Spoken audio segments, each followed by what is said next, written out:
Brother Simon's 79th article, alleging themselves to be wise. Imagine, if you will, ladies and gentlemen, a room,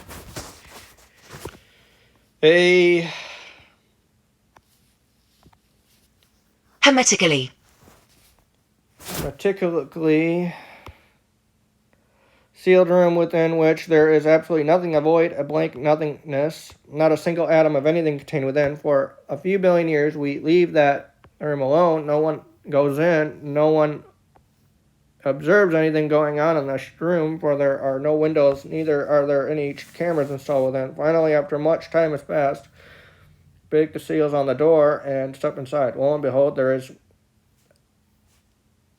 a watch on the floor. How amazing! Such a complex and complicated mechanism, yet there it is on the floor. Apparently the void had the good sense to create a timepiece and therefore create time. Clever void. Intrigued by this development, we seal the room again and wait for another billion years to pass by before breaking the seals on the door a second time. When we do, on this occasion, we find not only the watch, but a watchmaker too, apparently. The watch had the good sense to create someone who could explain both how the watch and himself came into being. Clever watch. That, ladies and gentlemen, is the Big Bang Theory and the theory of evolution in a nutshell. Wow. And to think there are billions who buy this grade A bullshit with religious fervor.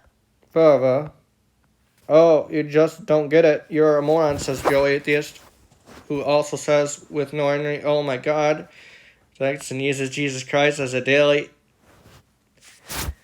exclamation. The most brilliant minds in the world came up with those theories. Who are you to dismiss them? Well, Joe, you're right about one thing. I am a moron. About everything else, however, you're wrong. Horribly wrong. As horribly wrong as Mr. and Mrs. Born Again, who think God is going to torture the majority of his creation forever for being the flawed humans he himself created. I am reminded of the words of Paul, the apostle of the nations, in his description of unbelievers, both worldly and religious, in Romans 1:20-23. For God's invisible attributes are described from the creation of the world, being apprehended by his achievements, besides his imperceptible power and divinity, for them to be defenseless, because knowing God not as God do they glorify or thank him, but vain were they made, and their reasonings, and darkened is their unintelligent heart. Alleging themselves to be wise, they are made stupid, and they change the glory of the incorruptible God into the likeness of an image of a corruptible human being, flying creatures, and quadrupeds, and reptiles. I couldn't have said it better myself, Paul.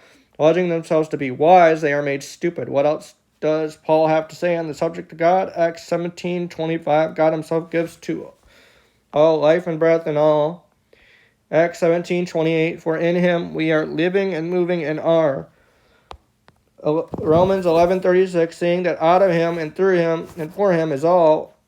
1 Corinthians 11:12.